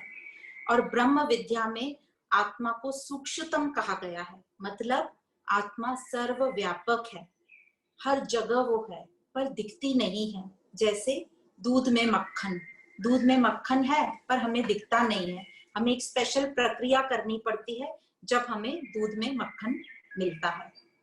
पांचवा है सर्वस्व। एग्जाम्पल दिया है, जैसा हम सिनेमा घर में स्क्रीन देखते हैं, यदि ये स्क्रीन नहीं होगी तो कितनी भी अच्छी मूवी या पिक्चर होगी हम उसे नहीं देख पाएंगे। उसी प्रकार आत्मा जो है हमें एक अखंड जीवन का अनुभव कराती है। तो आत्मा हुई सर्वस्य धाता। छठा शब्द है अचिंतन्य, मतलब ये चिंतन हम अपने मन बुद्धि और इंद्रियों से आत्मा को नहीं जान सकते, न ही हम कोई किताब पढ़कर इस आत्मा को जाना जा सकता है। पर मैं श्योर हूं, मैं पक्का है मुझे पता कि मैं हूं, पर मैं एक्सप्लेन नहीं कर सकती कि मैं कैसे हूं। कोई यह भी नहीं कह सकता कि तुम नहीं हो। तो मैं हूं, इसमें हमें जीना है, प्रेजेंट में जीना है, वही ये बता रहे हैं। प्रेजेंट का हर क्षण आनंद से परिपूर्ण हो और प्रेजेंट ही मैं हूं। तो ये अचिंतन्य हो गया आत्मा का दूसरा नाम। सातवां नाम है आदित्य वर्णम। आदित्य जैसे हम जानते हैं सूर्य मतलब प्रकाश, तो जैसे सूर्य को देखने के लिए हमें कोई दूसरे प्रकाश की जरूरत नहीं होती, उसी प्रकार अध्यात्म में कहा जाता है आत्मा को देखने के लिए किसी और की जरूरत हमें नहीं है। वो स्वयं चैतन्य स्वरूप है, वो स्वयं प्रकाशित है। उसके जानने के लिए हमें और अन्य प्रमाण कोई नहीं चाहिए। तो इस प्रकार इस आत्मा को आदित्य वर्णम कहा गया है। और आठवां शब्द है तमस परासतात, मतलब अविद्या से परे। तमस मतलब अविद्या हो गई, अज्ञान हो गया, अज्ञान से परे, अविद्या से परे। तो आत्मा जो सबको प्रकाशित करती है, मतलब वो अविद्या से परे है। तो इस प्रकार हमने 8 शब्द पढ़े जो हमें आत्मा हमें ही दर्शाते हैं। वो सब मेरे ही सूचक हैं, यह सब मैं ही हूँ। तो हमें समझा कि हमें अलग अलग तरीके से बताने की कोशिश करी जा रही है। जो आत्मा, जो पुरुष तत्व को हम देख नहीं सकते, जो व्यापक नहीं है, हमें दिखाई नहीं देता, फिर भी है, और उसी के आधार पर हम सब चल रहे हैं, ये पूरी सृष्टि चल रही है। तो हमें अपने आप से जुड़ना है। इसका एक और बहुत सुंदर दृष्टांत है। एक आपने देखा होगा कि जब मछुआरे मछली पकड़ते हैं तो वो तालाब के किनारे बैठ जाते हैं और मछली का जाल फेंकते हैं। उनके पैर आधे पानी में रहते हैं, हाथ में जाल रहता है, और मछली को लालच देने के लिए कुछ वो लकड़ी पर कुछ खाने की चीज लगाते हैं। और जैसे हमने पढ़ा था 7वें अध्याय में कि मछली का वीक पॉइंट होता है टेस्ट। उसको खाने की कोई भी चीज दिखी तो वो जल्दी से उसको दौड़ती है लेने के लिए। तो उसी प्रकार ये जब मछुआरा जाल फैलाता है तो क्या होता है पानी के अंदर, जैसे ही मछलियों को समझ में आ जाता है कि जाल फैलाया गया है, तो उसमें अलग अलग तरह की मछलियां, मतलब सब समझने की तरीके अलग अलग होंगे और स्पीड अलग अलग होगी। तो जो मछलियां एकदम चातरक हैं, होशियार हैं, उनको समझ जाता है कि जाल फेंका गया है पकड़ने के लिए, तो वो क्या करती हैं, वो जल्दी से तैरकर उस मछुआरे के पैर के पास चली जाती हैं, क्योंकि पैर के पास जाल नहीं रहता है। कुछ मछलियां ऐसी होती हैं जो जाल में आने के बाद उनको समझ में आता है तो वो किसी तरह बाहर निकल जाती हैं। और तीसरी होती हैं जो अज्ञानवश वहीं आलस के कारण पड़ी रहती हैं और जाल के अंदर आ जाती हैं। तो बची कौन सी मछलियां, जो मछलियां उस मछुआरे के पैर के पास चली गई, मतलब जो अपने आप से जुड़ गए या जो परमात्मा को समर्पित हो गए, वो बच गए और बाकी लोग पकड़ में आ गए। तो इस प्रकार हमें अपने आप से जुड़े रहना है, अपने मालिक से जुड़े रहना है, तो हम आनंद में रहेंगे, बचे रहेंगे और शांति में रहेंगे। तो इस प्रकार ये दृष्टांत हमें अच्छे से समझाता है कि कैसे हमें अपने आप से बचे रहना है, जुड़े रहना है, तो बचे रहेंगे और आनंद में रहेंगे। और हमें हमारे सभी शास्त्रों का भी यही कहना है कि अपने से जुड़ो, अपने को जानो। पर अध्यात्म में अभ्यास चाहिए, अभ्यास लगता है। उसके लिए हमारी जिज्ञासा, हमारी जो इंटेंस अर्ज होनी चाहिए हमारे में कि मुझे अपने आप को जानना है, वो कायम रखनी है। अब यदि हम अपनी जिज्ञासा कायम रखेंगे और उन्नति का उद्देश्य रखेंगे तो हमारी आध्यात्मिक उन्नति अवश्य होगी। तो मेरी खोज में लगे रहो, मैं कौन हूं इसके बारे में लगे रहो। और यदि हमारे मन में विचार ऐसा होगा, हमारा फोकस होगा, तो हमें इसका आंसर मिलेगा और हम इस मार्ग पे चल पड़ेंगे।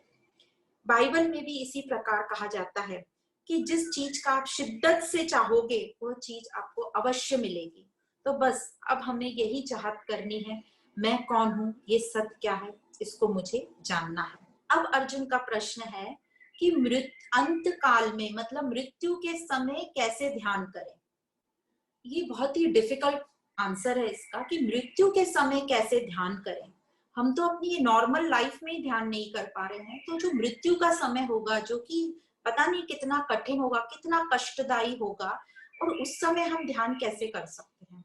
तो यहाँ ये उन लोगों के लिए बोला गया है जिनको पूरे जीवन भर बहुत प्रैक्टिस है ध्यान योग की, ये उनके लिए, जिनका अभ्यास बहुत पक्का है, तो ये तरीके उनके लिए बताए हैं कि वो मृत्यु के समय वे अपने मन को, इंद्रियों को वश कर ले, और पूरे 10 द्वार को, मतलब जो अपने सब जो सेंसेस हैं, पूरे सब द्वारों को बंद करें, और मन को हृदय में स्थित करके, मतलब प्रेम और शांति। हृदय क्यों बोला है? क्योंकि जो हृदय है वो सेंटर पॉइंट है, इसलिए हृदय में स्थित करके एकाग्र चित्त होकर, मन को एकाग्र चित्त, फोकस करके, यदि एकाग्र चित्त करने के लिए हमें कोई मंत्र जाप दिए जाते हैं जो हम पूरी लाइफ करते हैं, तो वही मंत्र जाप करेंगे तो उससे उनका एकाग्रचित्ता बढ़ेगी। और बुद्धि, यदि ये तो ट्रेंड लोग हैं तो इनकी बुद्धि बहुत कुशाग्र होती है, तो मन इधर उधर भटका भी तो वो बुद्धि मन को पकड़ के बराबर जगह पर ले आती है। साथ में प्राणायाम, मतलब वो ब्रीदिंग पर फोकस करेंगे, तो और इस तरीके से उनके सारे सेंसेस कंट्रोल हो जाएंगे। और भ्रुकुटी के बीच, मतलब आईब्रोज के बीच में ध्यान करके, प्राणों को अच्छी तरह स्थापित करके, ओम का उच्चारण करके या कोई भी मंत्र उच्चारण करके वो उस ध्यान वाली, शांति वाली स्थिति में आ सकते हैं।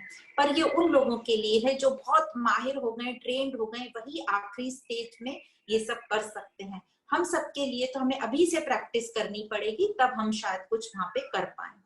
तो ये जो प्राणायाम और एकाग्रचित्ता बताई है, इसके लिए भज गोविंदम में बहुत अच्छा श्लोक आदि शंकराचार्य जी बोलते हैं, प्राणायाम प्रत्याहारम नित्यानित्य विवेक विचारम जाप्य समेत समाधि विधानम पूर्वर्धानम माधव धानम।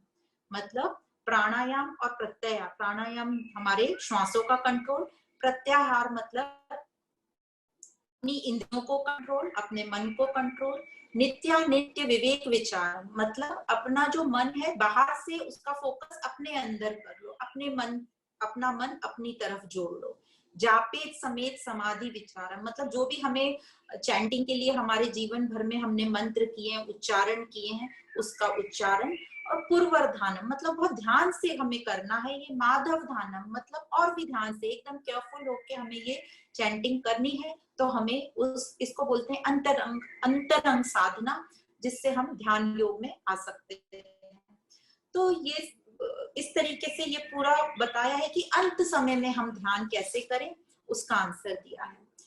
अब क्वेश्चन आता है कि आत्मा प्राप्ति के लिए प्रयत्न क्यों किए जाना चाहिए, क्यों करना है हमें आत्मा प्राप्ति के लिए प्रयत्न। तो ऐसा माना जाता है कि जो योगी जन है, जो ध्यान युक्त होकर मतलब अपने निज स्वरूप में आत्मसात होकर शरीर छोड़ते हैं, उनका पुनर्जन्म नहीं होता।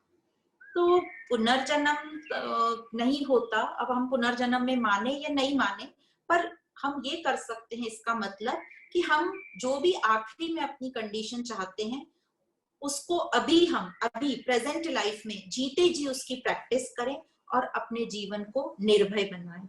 इससे हमारा जीवन आनंद और शांति को प्राप्त होगा।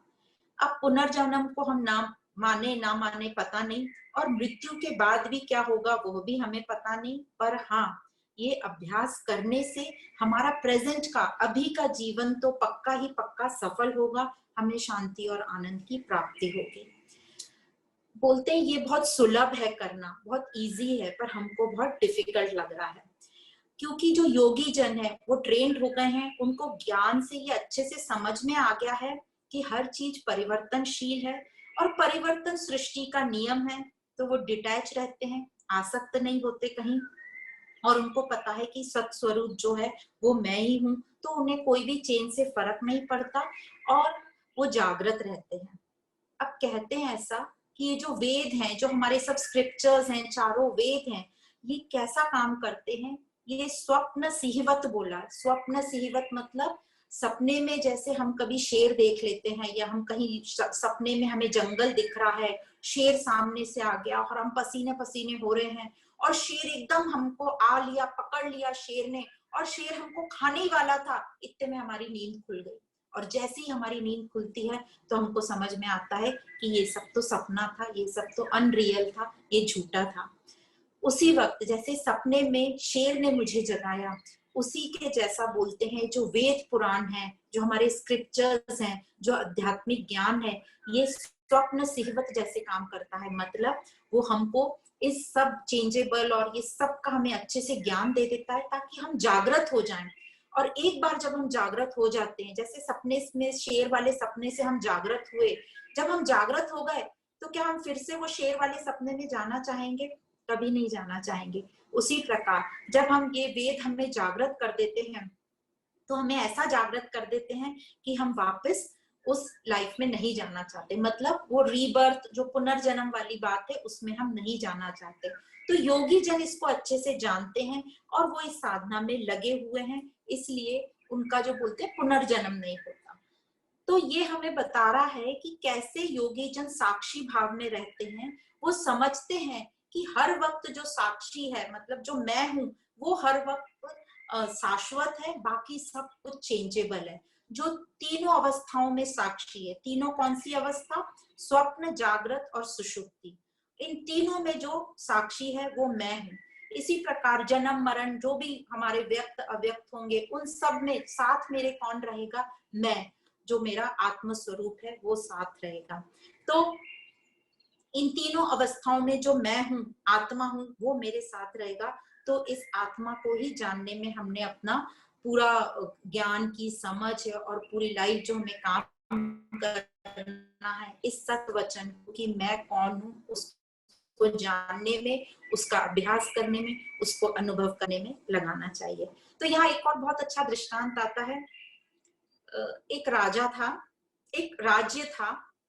उस राज्य में नियम था कि जो भी राजा बनेगा वो 5 साल के लिए राजा बनेगा। 5 साल बाद उसको एक घनघोर जंगल में छोड़ दिया जाएगा, जहाँ पे कुछ भी नहीं मिलता, जहाँ पे पूरे वाइल्ड लाइफ है, पशु पक्षी हैं जो बहुत ही वाइल्ड हैं। अब ये कंडीशन सुन के उस राज्य में कोई भी राजा नहीं बनना चाहता था, और जो भी जबरदस्ती जिसको बनाया जाता था तो पहले साल तो ठीक ठाक राज्य कर लेता था, दूसरे साल से उसको चिंता लग जाती थी कि अब 3 साल बाद मुझे जानना है, और आखिरी साल में तो वो इतना चिंतित हो जाता था कि रोते धोते रहता था।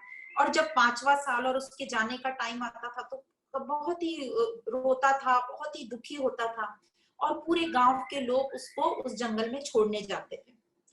तो इस कारण इस शहर में, इस राज्य में कोई भी राजा बनने को तैयार नहीं होता था। पर एक वर्ष की बात है, एक यंग सा युवक वहां पर आया और बोला कि मैं राजा बनने को तैयार हूँ। तो सबको बहुत आश्चर्य हुआ कि इसको तो कंडीशन मालूम है, तो भी ये राजा क्यों बनना चाहता है।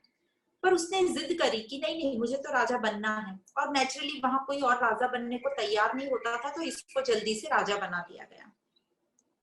हर किसी को लगा उस शहर में कि अब ये 1 साल तो अच्छे से बिताएगा, दूसरे साल से चिंता करेगा। पर 2 साल बीत गए, वो राजा बहुत ही हंसी खुशी अपने सब कर्म राज्य को अच्छे से चला रहा था, अपने राज्य के सब लोगों को बहुत प्रेम से रहता था। सबको ये आश्चर्य होता कि ये इतने अच्छे से कैसे रह रहा है। तीसरा साल बीता, चौथा साल बीता और 5वां साल आया। सबको लगा कि अब ये दुखी होगा, अब ये दुखी होगा। पर उसके मुखमंडल पे कहीं भी दुख की रेखा नहीं थी। अब वो दिन आया जब उसका पूरे 5 साल खत्म हुए और उसको जंगल में छोड़ने का दिन आया। तो पूरे शहर के लोग एकत्र हुए और सब ये देखना चाहते थे कि ये राजा कब दुखी होगा और कैसे होगा। सब लोग एकत्र हुए, पर देखा कि राजा तो ये उतना ही खुश और बहुत प्रफुल्लित। सबको लगा कि हो सकता है रास्ते में थोड़ा दुखी हो। पूरे रास्ते में वो बहुत ही मजे में था और बहुत हंस रहा था, सबसे बातचीत, खेलता कूदता जा रहा था। तो जब वहां पर सब लोग पहुंचे, सबको लगा अब दुख होगा इसको, अब दुख होगा, जैसे ही जंगल निकट आ रहा है। पर उसकी तो खुशी का कोई ठिकाना ही नहीं था। और जैसे ही सब वहां पहुंचे जंगल में, तो क्या देखते हैं वहां पे कि वहां जंगल तो है ही नहीं, वहां पे तो एक सुंदर सा शहर बना हुआ है। तो पता चलता है कि ये जो राजा ने अपने जीवन काल में काम किया, उसने अपनी सारे कर्तव्य कर्म किए, जो भी उसकी ड्यूटीज थी सब किए, पर साथ में अपने ऊपर भी काम किया। हर दिन उसने कुछ टाइम निकाल कर अपनी आत्मचिंतन किया और अपने ऊपर टाइम डाला, अपने मन बुद्धि को शुद्ध किया, ताकि जो उसका फ्यूचर था, एंड था, वो शांति से जाए। और उसने एक दूसरा शहर इतना सुंदर बनाया ताकि जो भी हम इसको जैसे भी समझ लें कि उसकी आगे की लाइफ, जो भी दूसरी लाइफ थी, वो उसको उतनी सुंदर और स्वर्ग जैसी मिली। तो इस प्रकार हम देखते हैं कि ये जो आत्मा है यह साक्षी है हमारे में, तीनों अवस्था में, सभी काल में, जहां भी हम रहते हैं, ये किसी भी काल में हमारा साथ नहीं छोड़ती। तो इस प्रकार एक बहुत ही सुंदर प्रार्थना आत्मबोध में आदि शंकराचार्य जी ने बोली है। प्रातः स्मरामि हृदय संस्फुरद आत्म तत्वम सच्चित सुखम परमहंस गतिम तुर्यम यत् स्वप्न जागृत सुषुप्तम वेति नित्यम तद ब्रह्म निष्कलमहम न च भूत संगः।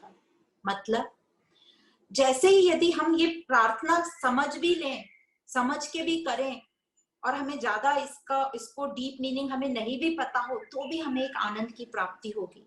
पर इस प्रार्थना का मतलब ऐसा है कि मतलब रोज सुबह रहती है, ये मेरे हृदय में रहती है, जो सत चित और आनंद का स्वरूप है। सत मतलब मेरे होनेपन का एग्जिस्टेंस, चित मतलब यहाँ पे ज्ञान नॉलेज, सुख सुख मतलब आनंद, तुरियम तुरियम मतलब दिव्यता, वो सुप्रीम जो नित्य साक्षी है, स्वप्न जागृत और सुषुप्ति तीनों कालों में जो साक्षी है, और साथ में ही तुरियम स्थिति में मैं वह पूर्ण ब्रह्म हूं, ना कि इन 5 तत्वों का मिश्रण। तो यदि यह प्रार्थना हम रोज सुबह उठकर अपने आप से करें तो हम इतना आनंदित फील करेंगे। इसलिए नहीं कि बाहर की परिस्थितियां बदल गई हैं, सब वैसा ही रहेगा, पर जो मैं हूं, मैं साक्षी भाव में आ गई हूं, इसलिए मुझे वो आनंद की प्राप्ति होगी। तो ये प्रार्थना बहुत ही सुंदर प्रार्थना है, आदि शंकराचार्य जी की है। तो इस प्रकार हमें बताया जाता है कि ये जो वेद है, अध्यात्म है, ये मुझे अपने आप से कैसे जोड़ते हैं। अब आगे बताते हैं कि कैसे हर एक, हम जो भी जितने भी लोग हैं, हम सब की अपनी अपनी एक गति होती है, कोई भी किसी की गति के मुकाबले में नहीं रहता, और हमने कंपेयर नहीं करना चाहिए, इसके हिसाब से ये श्लोक बोला गया है। तो एग्जाम्पल देते हैं, जैसे सूर्य की जो किरणें हैं, वो जो अभी हमें छू रही हैं या दिखाई देती हैं, वो भी कम से कम 8.5 मिनट पुरानी होती है, पर हमें लगता है अभी की है। तारे जो टिमटिमाते हैं और हमें नजर आते हैं, वो 4 साल पुराने होते हैं, पर हमें लगता है अभी के हैं। तो समय का अनुभव सबका अलग अलग होता है, सबकी गति भी अलग अलग होती है, हर प्राणी हर व्यक्ति अलग होता है। जैसे हर 5 साल का बालक नटखट नहीं होता, हर 15 साल का बच्चा कंफ्यूज नहीं होता, हर 25 साल का व्यक्ति कमाने वाला नहीं होता, या हर 28 साल का युवक या युवती विवाह नहीं करते, जरूरी नहीं है। हर पालक मतलब हर पेरेंट अलग अलग तरीके के होते हैं, कोई पुराने रिवाजों के होते हैं, कोई नए रिवाजों के होते हैं, पर जरूरी नहीं है कि जो पुराने रिवाजों के हैं तो उन्होंने अपने बच्चों की परवरिश ठीक तरीके से नहीं की है, या जो नए हैं वो अपने बच्चों को बुरे संस्कार दे रहे हैं, बिल्कुल भी जरूरी नहीं है। हर 55 साल का या 60 साल का व्यक्ति, सबके अनुभव अलग अलग होते हैं। तो इस प्रकार हम देखते हैं, हर डॉक्टर के 2 पेशेंट अलग होते हैं, हर लॉयर के 2 केस अलग होते हैं। तो सब अलग अलग होते हैं, क्योंकि हम सब अलग अलग मिश्रण से बने। हम जो 3 गुण है हमारे में, सत्वगुण रजोगुण और तमोगुण, तीनों की क्वांटिटी हम सब में अलग अलग है, किसी में कुछ ज्यादा है, किसी में कुछ कम है। और दिन के भी एक साइकिल में कभी हमारे में सत्वगुण ज्यादा हो जाता है, कभी तमोगुण ज्यादा हो जाता है, कभी रजोगुण ज्यादा हो जाता है। इसलिए हर एक की स्पीड अलग अलग है। पर इस संसार में, समाज में कुछ हमने ऐसे नियम बना लिए गए हैं अपने घर परिवार को चलाने के लिए, या बिजनेस सुचारू रूप से चलाने के लिए, प्रोडक्टिविटी बढ़ाने के लिए, और कुछ हमारी मान्यताएं बन गई हैं कि ऐसा ही होना चाहिए, और यदि कुछ हटकर हो जाता है तो हमें वो गलत लगता है, हम मायूस हो जाते हैं और अपने आप को नीचा दिखाने लगते हैं, अपने आप के प्रति हम कठोर हो जाते हैं। पर हम सब की समझने की, सीखने की अपनी अपनी क्षमता है। हम सबका जीवन अलग अलग है, सीखना, समझना, करना, यह भी हमारे पुराने संस्कारों की, पुरानी कुछ कंडीशंस की और आज की नई कंडीशंस पे डिपेंड करता है। पर इस सब आपाधापी में हम अपने आप को खोजना भूल गए, हम अपने निज स्वरूप से बिल्कुल ही अलग हो गए, बिल्कुल ही उसको भूल गए। इसलिए कभी भी किसी को भी किसी से भी कंपेयर मत करो, और अपने को भी किसी से कंपेयर मत करो। क्योंकि सबकी अपनी अपनी यात्रा है। सबका आदर करो और अपना भी आदर करो। और ये हमें कब समझता है? जब ज्ञान से हम दोष दृष्टि रहित होते हैं, स्वीकार भाव में आते हैं, द्वंद्वों से ऊपर होते हैं और हम समग्रता में आते हैं। तो इस तत्व ज्ञान की हमें वैल्यू करनी है, वैल्यू करेंगे हम, और इस मार्ग पर चलते रहेंगे। हमें रुकना नहीं है। रुक जाना नहीं तू कहीं हार के, प्यार से भरी है ये राहें इस जहां में। तो इस बात को ध्यान रखते हुए हम रुकेंगे नहीं और हम अपनी कोशिशें जारी रखेंगे। फिर आगे क्वेश्चन व्यक्त होता है, पर ये व्यक्त होता है तब भी है और अव्यक्त होता है तब भी है, मतलब ये दोनों से परे कैसे है? तो एग्जाम्पल ऐसे देते हैं कि जगत में जब हमारा जन्म होता है, जन्म के बाद जब भी हमारी मृत्यु होती है, इसके बीच के समय में हम सब व्यक्त होते हैं, व्यवहार करते हैं। तो अब ये मृत्यु का तो हमें पता नहीं, पर डेली लाइफ के एग्जाम्पल से इसको ऐसे समझाते हैं, जैसे रात में हम सोते हैं तो हम अव्यक्त हो जाते हैं, हमारी सब वासनाएं, हमारे सब रिश्ते खत्म हो जाते हैं, हमें कुछ भी नहीं दिखता वो। और सेम हम जब सुबह उठते हैं तो सब चीज वापस आ जाती हैं, व्यक्त हो जाते हैं। इसी प्रकार मृत्यु के बाद और नेक्स्ट जन्म के पहले हम अव्यक्त रहते हैं। पर फिर से यही एग्जाम्पल सोने जागने का, मृत्यु हो, हम सोए हों या जागे हों, हमारे साथ कौन हमेशा रहता है? ये आत्म तत्व हमारे साथ हमेशा रहता है।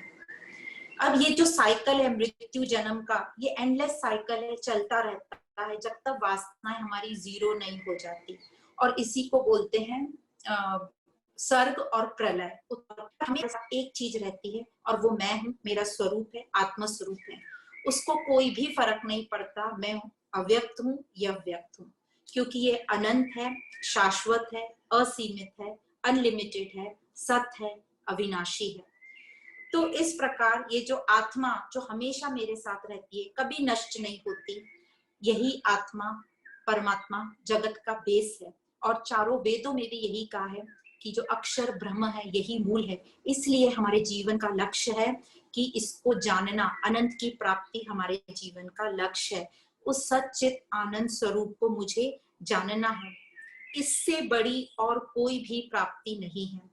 तो इस प्रकार जब हम अपने स्वरूप को जान लेते हैं तो हम परमात्मा को जान लेते हैं और शांति को प्राप्त होते हैं। और यहाँ बोला जाता है कि जो यहाँ तक आ जाता है, शांति को प्राप्त हो जाता है, तो उसका पुनर्जन्म नहीं होता, मतलब नो रिटर्न वाला ये रास्ता है। तो इसको हम और आगे पढ़ेंगे। उसके पहले हम सबके पास ये आत्मा है, पर हम उसकी वैल्यू ही नहीं कर रहे हैं, हम उसको समझ ही नहीं रहे हैं। तो एक बहुत सुंदर एक दृष्टांत से इसको समझाया जा सकता है कि एक धोबी था, वो रोज कपड़े धोने घाट पे जाता था। एक बार उसको एक कोई कुर्ते की जेब में एक बड़ा सा पत्थर मिला जो कि बड़ा आकर्षित था। तो अब धोबी के लिए वो पत्थर क्या काम आएगा, तो उसने सोचा कि ये पत्थर है, इससे मेरे को कपड़े घिसने के काम में ले लिया उसने।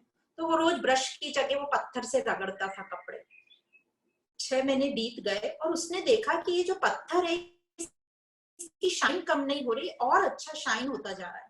तो उसको लगा कि जरूर इसमें कुछ ना कुछ खास बात है। तो वो अपने दोस्त के पास गया जो कि एक सब्जी वाला था। उससे उसने पूछा कि भाई ये पत्थर है और बड़ा मुझे अलग लग रहा है, थोड़ा इसकी शाइन बढ़ती जा रही है, मैं 6 महीने से इसको कपड़े रगड़ने के लिए यूज कर रहा हूँ। तो वो सब्जी वाले ने उस पत्थर को लिया और सब्जी वाले ने बोला भाई मुझे नहीं समझ है, क्योंकि मैं सब्जी बेचने वाला हूँ, मैं इसकी कीमत सब्जियों से ही तोल सकता हूँ। तो एक काम करते हैं, हम अपने दूसरे मित्र के पास जाते हैं जो बर्तन बेचने वाला था। उसके पास गए तो उसने कहा ये मुझे भी नहीं समझ में आ रहा इस पत्थर की वैल्यू, क्योंकि मैं इसका आंकन तो सिर्फ बर्तनों से कर सकता हूँ। तो हमारे दूसरे कोई परिचित मित्र हैं जो कि ये सोने हीरे में काम करते हैं, चलो हम उनसे पूछते हैं। तो जब वो सोने हीरे के व्यापारी के पास गए और उसको वो पत्थर दिखाया गया, तो वो बोलती कि अरे ये पत्थर तुमको कहाँ से मिला? तो वो जो धोबी था उसने बोला भाई तुम इसकी कितनी कीमत दोगे ये बताओ। तो उसने बोला इसकी तो मैं $100 मिलियन दूंगा इसकी कीमत। तो कीमत सुन के वो धोबी तो बिल्कुल आश्चर्यचकित हो गया, इसको तो मैं एक साधारण पत्थर समझ रहा, मैंने $1 दो। तो उसने बोला हाँ मैं इसके $100 मिलियन दूंगा। तो धोबी ने पूछा ऐसा क्यों, इसमें ऐसी क्या बात है? तो बोले ये तो हीरा, हमारे पास भी ये कीमती हीरा है पर हमारे को उसकी वैल्यू ही नहीं है। हमें सब आके बता रहे हैं, इतना ज्ञान दे रहे हैं, पर हम उसकी वैल्यू ही नहीं कर रहे हैं। तो उसी प्रकार हमको बात चाहिए, सबसे आसक्ति करके, आशाएं करके, एक्सपेक्टेशंस करके, जबकि मैं ही वो आ लेना। तो दो रास्ते हैं यहाँ पर बताए हैं। अब यहाँ पे हमें ये ध्यान से समझना है, दो रास्ते कौन से बताए हैं, एक है ज्ञान का रास्ता और एक है अज्ञान का रास्ता। तो ये तो हमें इजी समझ में आ रहा है, ज्ञान और अज्ञान। पर ज्ञान के रास्ते को यहाँ पे प्रकाश मार्ग बोला है, जो कि शुक्ल पक्ष मार्ग है। शुक्ल पक्ष मतलब जहाँ फुल मून, पूर्णिमा बोलते हैं जिसको हम, और उत्तरायण, उत्तरायण का मतलब है जागृतता, अग्नि, ज्योति, ज्ञान या प्रकाश। तो ये सब ज्ञान मार्ग के अलग अलग शब्द यूज किए गए हैं। तो एक है ये ज्ञान मार्ग का, और दूसरा है अज्ञान मार्ग। अज्ञान मार्ग मतलब अंधकार, जिसको कृष्ण पक्ष भी बोलते हैं।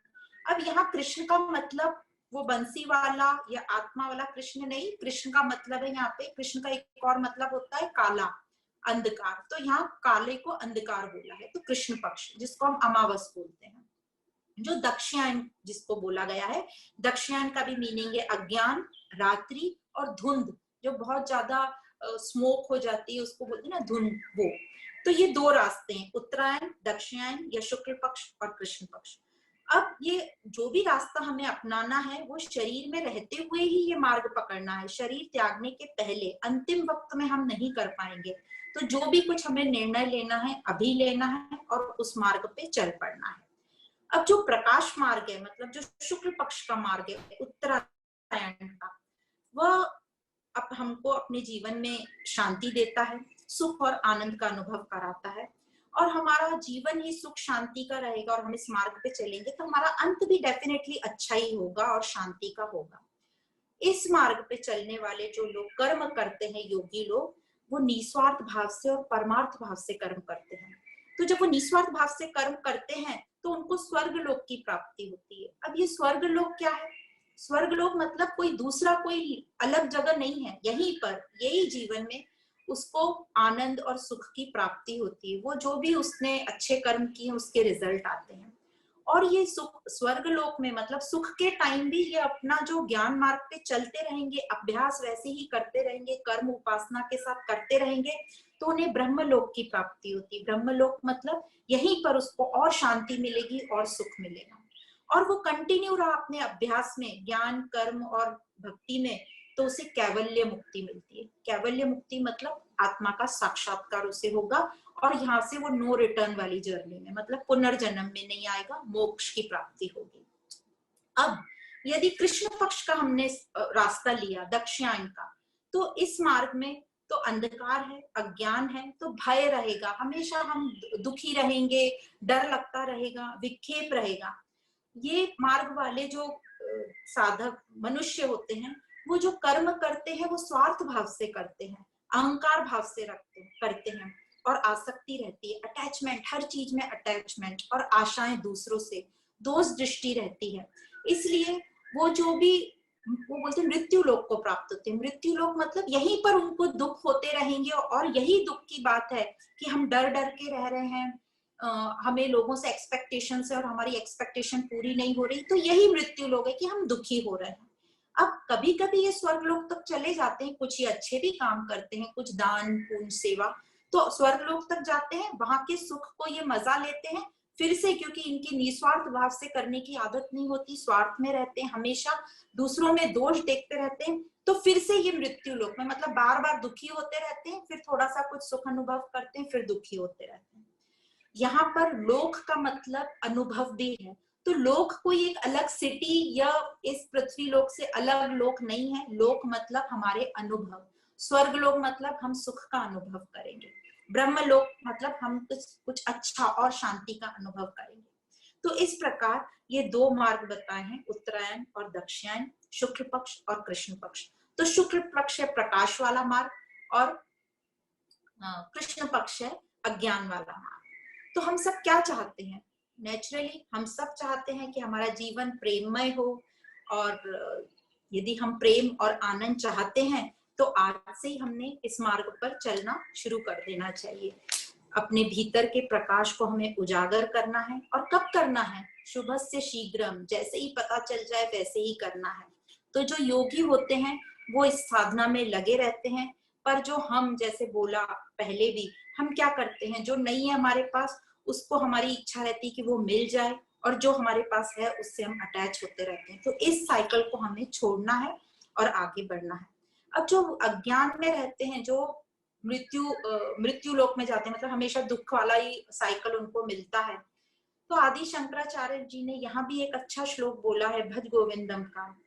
पुनरति जननम पुनरति मरणम पुनरति जननी जठरे शयनम, यह संसारे बहु दुस्तारे कृपया पारे पाहि मुरारे, भज गोविंदम गोविंदम गोविंदम भज मूढ़ मनुष्य। मतलब हम बार बार, यदि हमने ज्ञान वाला प्रकाश वाला रास्ता नहीं लिया तो हम बार बार इसी दुख में आते जाएंगे और हमें पता ही नहीं चलेगा, हमारी गिरावट और होती ही जाएगी।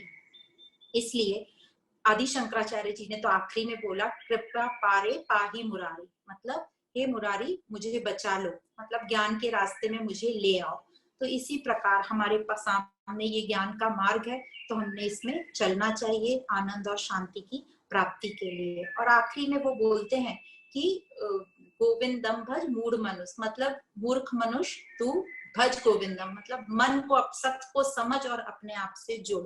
तो इसी प्रकार श्रीमद् भगवत गीता हमें बताती है कि कैसे हम अपने आप से जुड़कर उस आनंद और शांति को प्राप्त कर सकते हैं। पर कई लोगों के मन में अभी भी ये धारणा है कि हम दान करके, तीर्थ करके, उपास करके मुक्ति और मोक्ष को प्राप्त कर सकते हैं। तो अध्यात्म या भगवत गीता हमें बोलती है कि यह सब करके भी जरूरी नहीं है कि आप अंत समय में शांति में आओ और शांति से जाओ। शांति से शरीर त्याग करने का बस एक ही रास्ता है कि अपने को चेंज करो, अपने मन को चेंज करो, अपने विचारों को चेंज करो, मन को अपने से जोड़ो। अक्षर ब्रह्म, मतलब जो कभी नहीं चेंज होता, वो मैं हूँ, वो ब्रह्म है। तो उससे अपने आप को जोड़ो, और जो अपने आप को जानेगा और अनुभव करेगा उसका जीवन शांतिमय होगा और आनंद पूर्वक होगा। तो अपने आप को जानोगे तो परमात्मा को जानोगे, जो प्यार का सागर है, जो आप और हम सब हैं, एक प्यार का सागर। तो इस सुंदर विचार के साथ श्रीमद् भगवत गीता उपनिषद ब्रह्म विद्या योग शास्त्र श्री कृष्ण अर्जुन संवाद के रूप में अक्षर ब्रह्म योग नामक 8वां अध्याय यहाँ समाप्त होता है। आप सभी को धन्यवाद एवं प्रणाम।